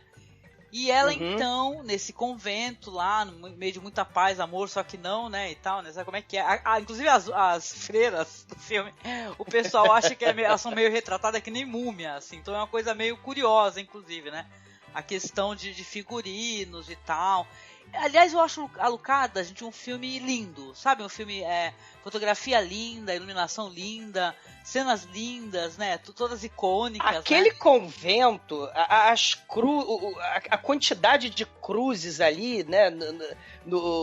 A iconografia religiosa dentro da caverna, é uma coisa assim espetacular, né? A mistura do cenário com o clima, a iluminação, fotografia do filme, o caixão de sangue, né? Cara, é incrível. É incrível que o Moctezuma produziu nessa obra-prima, sinceramente, né? Nessa obra-prima. Eu concordo.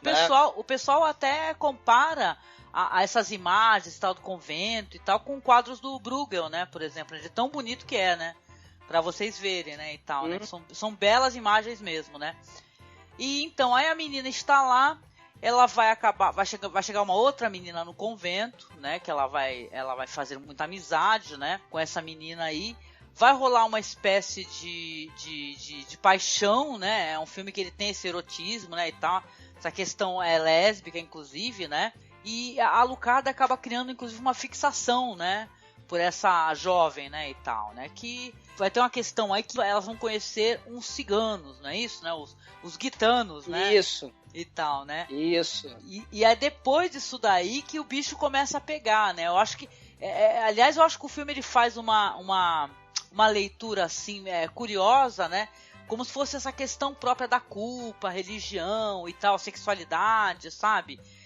E o filme tem umas paradas maravilhosas também, acho que não sei se vale muito a pena contar, inclusive para as pessoas poderem ter a chance de assistir, quem não assistiu, mas as pessoas falam que o filme, ele relaciona muito o filme com, por exemplo, filmes que a gente gosta muito, que é o The Devils, do Ken Russell, né? Exatamente. Né? O Exorcista, né? Então, também. É a questão do convento, né? O terror aí, o exploitation com as freiras, o non-exploitation, né? As imagens demoníacas, a gente o Marcos falou do La Mansión de la Locura, né? Tem essa questão da iconografia do Satanás como uma entidade aí com chifres, um bode, né? Aparece lá no Mansión de la Locura, aparece aqui no Alucarda. É uma questão aí também, essa iconografia religiosa, tabu, né? De assustar, de chocar as pessoas também, tipo no Ken Russell, né? Do Devils, né? Do Demônios, né? De Ludon, né? Mas também o Viagens Alucinantes, né? Você tem cenas aí de crucificação, sangue, sim, tortura, né? Tortura, o fogo, as chamas, né? Porque o elemento da Inquisição, né? Esse passado colonial sangrento, opressor, né, pelo qual o México passou, né, a destruição dos astecas, né? Você tem o Alucarda traz esse elemento da Inquisição, da tortura, da violência, né? As instituições opressoras, né? No caso de comportamentos, né? Considerados não adequados, né? Então, sim, você tem aí a sociedade conservadora e aí você não pode ter lesbianismo, né? Os ciganos, eles que são livres porque estão no meio do mato, né? E estão livres para fazer orgias. Tem a cena incrível, né? De uma orgia no meio do mato nesse filme, que é um troço espetacular, é um elemento aí meio de rituais aí profanos, satânicos, pagãos. Ele junta muitos elementos, né? Até a questão zumbi também, de certa maneira, ela entra no filme, né? E tal. E tem talvez, esse filme tem uma das cenas mais sensacionais que eu acho que eu já vi, cara, também num filme de terror, cara. E tem aquela cena dela num caixão, né? Que o corpo dela tá num caixão cheio de sangue, né? E tal. Que é um momento até mais pro final do filme, onde ela vai atacar uma freira, né? E tal. Cara, mas é uma cena impressionante mesmo. Então eu acho o Moctezuma, ele é um diretor assim que as pessoas não comentam muito sobre o trabalho dele, mas o Alucard, eu acho ele um filme fundamental também pro terror dessa região, sabe? Eu até relacionaria ele também, de certa maneira, com o filme The Witch, sabe? O filme A Bruxa, né? É verdade. Né? Já que tem essa questão da culpa e tal, porque é interessante como eles colocam essa questão religiosa, né? A questão da liberdade cigana, a questão da culpa cristã, né? E tal, aqueles sentimentos e tal, que depois mais pra frente o Almodóvar vai brincar tanto lá com as freiras dele lá, né? E tal, com as freiras malucas que ele tem lá no... Maus hábitos. Então eu lembro muito também do Almodóvar mencionando as freiras lá no trabalho dele, né? Só que aí já é na Espanha. Mas o Alucard, ele é um filme sensacional, gente, que é um filme que vale muito a pena ter em casa para reassistir, né? Até porque tudo, figurinos e tal, é tudo muito interessante no filme. Né? O filme ele constrói realmente uma história aterradora, né? Sinistra, né? Tem um final... É um elemento... Porque nos anos 70, a gente tem aí o Exorcista, né? A gente vai ter também influência aí do Bebê de Rosemary, né? O Sacrifício. A gente vai ter vários filmes importantíssimos aí no período que tratam do paganismo, de comportamento desviante, né? A questão aí do demônio, né? Fanatismo religioso, né? Fanatismo religioso, né? O Devils do Ken Russell, como você bem falou, Angélica.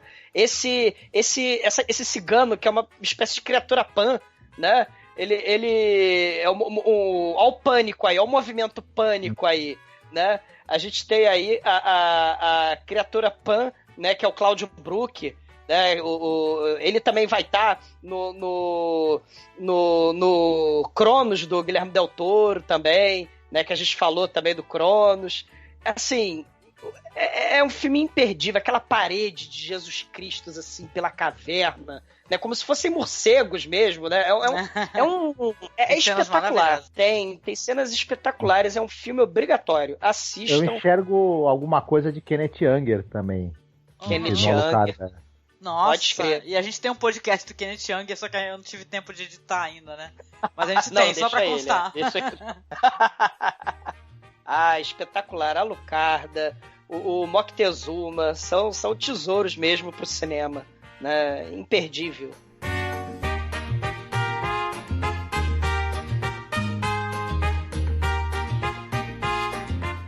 Então é isso, gente. Chegamos aqui então no final do nosso podcast. Eu vou pedir uma consideração final aqui, onde a gente sempre faz aquela reflexão, né, sobre a importância da gente conhecer cinema do mundo todo, né, o que a gente vem fazendo aqui no nosso especial de Halloween. Então, começando aqui pelo nosso amigo Douglas. E aí, Douglas, considerações finais? Cara, o cinema mexicano é riquíssimo, né? Tem de crianças fantasmagóricas em pedra, né, a rituais pagãos do mal, a bruxas, a rituais satânicos, a hospícios e conventos insanos, né? Serial killers endemoniados que fugiram da cadeira elétrica. O cinema mexicano tem o Dia dos Mortos, tem o massacre, o genocídio dos astecas, né? Na história do povo mexicano. Então é um cinema que mostra a questão política, é um cinema que mostra que o México está antenado e participando aí da cultura do terror de uma forma geral, né? Você tem desde influências da Universal, desde influências da Hammer, mas também influências de Hollywood, a cultura pop de quadrinhos, a questão dos heróis nacionais, o exorcismo dos problemas, né, mexicanos. Você tem, se fosse tão simples assim, né, como os super-heróis americanos pretendem, né, você dá um soco no vilão e soluciona todos os problemas, né? O El Santo tá aí, né, pra dar um soco lá no vampiro, pra dar um soco no monstro de Frankenstein, né? Então o cinema mexicano, ele é escapista, ele é pop, mas ele também é terrível, ele é assustador, ele é horrendo, ele mostra com movimento pânico aí como você desvirtua os tabus, como você mostra o outro lado da história, né? Você mostra aí os ciganos, você mostra comportamentos desviantes. Então o cinema é riquíssimo, vale a pena conhecer. E um abraço para todo mundo, do ouvinte. Adoro participar do Halloween, e Halloween com guacamole, no caso do México, Halloween com tacos, burritos e churros com sangue escorrendo para todo lado, né? Adorei gravar aqui. E para quem, né, quiser conhecer um pouquinho mais das coisas que eu costumo falar, né, sobre o cinema trash principalmente, vocês podem procurar o meu semi-defunto falecido blog, o Anti-Oblívio, né, que busca realmente, assim, elementos. Eu tenho uma resenha do Cronos lá no blog, né, do Guilherme Del Toro, quem quiser procurar, tá? Tem resenha do Ken Russell, quem quiser procurar também. Tem vários, tem cinema de tudo que é jeito underground lá. Quem quiser procurar, procure. O blog é Anti-Oblívio, tá semi-defunto, né? Mas talvez ele retorna no Dia de los Muertos, quem sabe, né? E também o podcast, né? Onde a gente fala do cinema podreiro, do cinema tosco, né? Do sexploitation, dos slasher, mas também do santo, né, das invasões de los marcianos, né, e a gente fala com muito carinho lá no podcast dessa tosqueira toda, que faz parte da história do cinema, por que não? Né? Sim, nossa. E no mais, um abraço aí, Angélica, Marcos, pô, brigadão, mais um ano aí, a gente participando de um cinema diferente, né, de um cinema não clichê pro terror, né, isso é importante, né, a gente procurar o não clichê, né, procurar coisas diferentes, alternativas, claro, ao cinema. Um abraço aí. Maravilhoso, Douglas, muito obrigada também, é um orgulho, sabe, todo ano a gente junto, escolhendo um país, uma temática e falando sobre esse cinema, viu? Que continuemos por mais algum tempo, né, vamos continuando enquanto dá. Sim! Muito bom. E você, Marcos, considerações finais, querido, para fechar? Uhum. O cinema mexicano, ele é um cinema de, em primeiro lugar, de grande qualidade, um cinema de muita personalidade, é um cinema de, assim, tem muita relação também com a nossa cultura, muita proximidade, que nós também somos latinos, né? Nós não somos de colonização espanhola, mas a nossa colonização portuguesa, também católica, enfim, traz muitas semelhanças, assim, muita proximidade.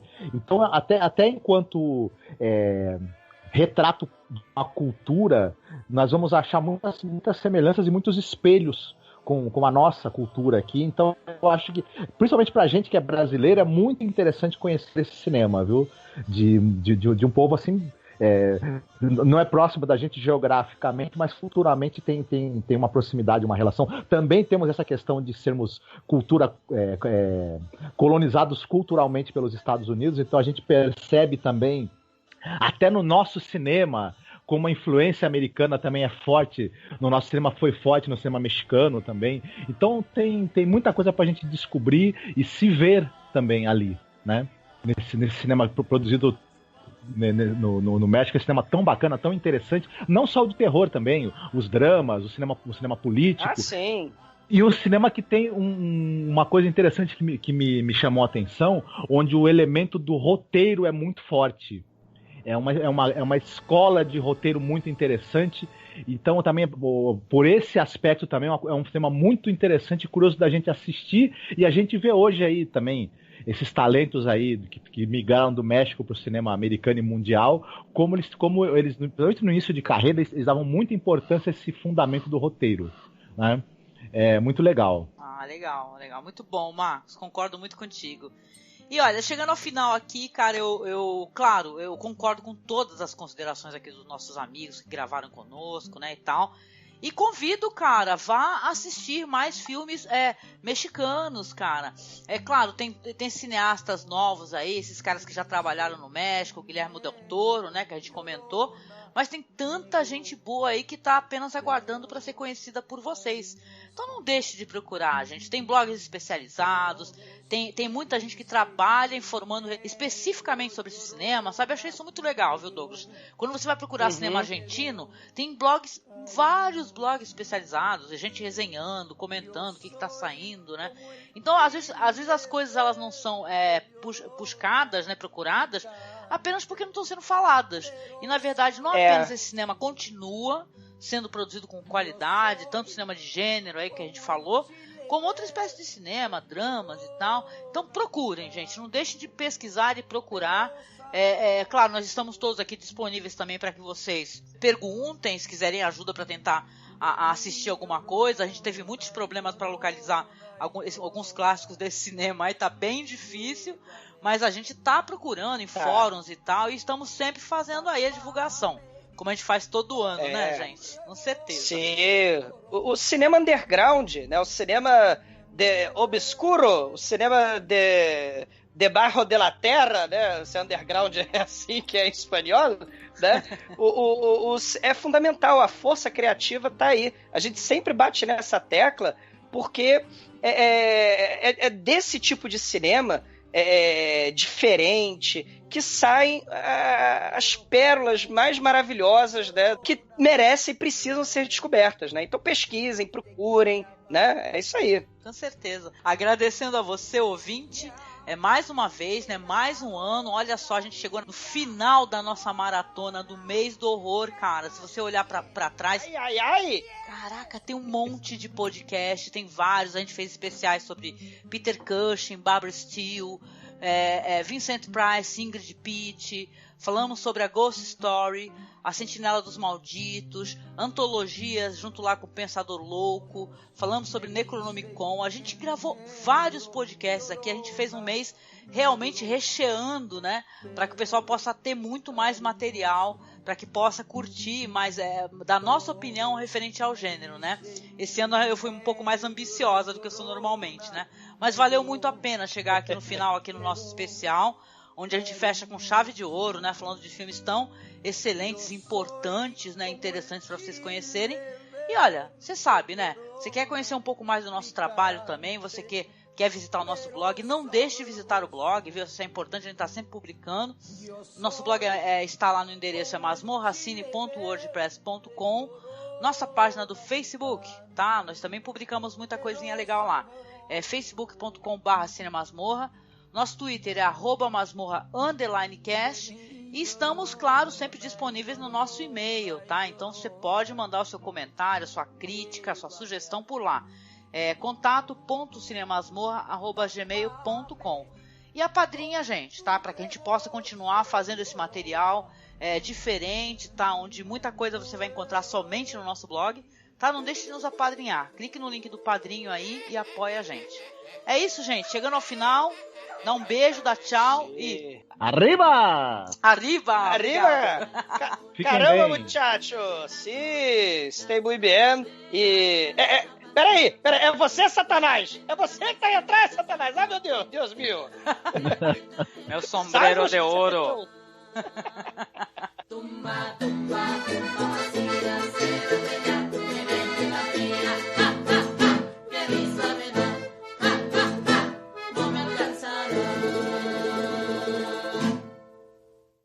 Então você é esse homem aí apresentando, tá certo? Eu? É, claro, nós dois somos oponentes, né? E tal, né? Ah, quem? Você e o Douglas? Você é o apresentador do Telecat e a gente vai ficar se xingando, eu e a Angélica. Aí você podia, Marco, tipo assim, Angélica, 35 lutas, 75 quilos. Destruiu não sei quantas mulheres com as próprias mãos, estrangulou não sei quantas, né? Certo. E aí o outro lá, eu, né? Costuma arremessar, eu vou ser o Barão Drácula, né? Então, certo.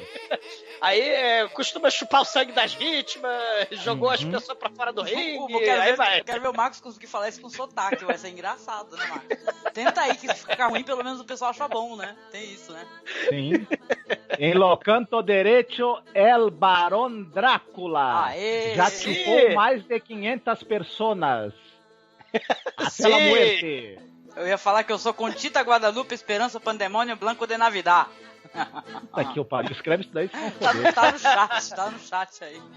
Conchita Guadalupe e em el canto esquerdo, Conchita Guadalupe Esperanza Pandemonium Blanca de Navidad. Isso. Ha matado mais mulheres e arrancado mais ojos do que os partes de su nombre. Cara, isso vai ficar muito... Aí eu respondo qualquer merda e tal. Pode ser, então. Ai. Vamos lá, Marcos, vamos lá. Já tá gravando aqui. Tumba, tumba, tumba,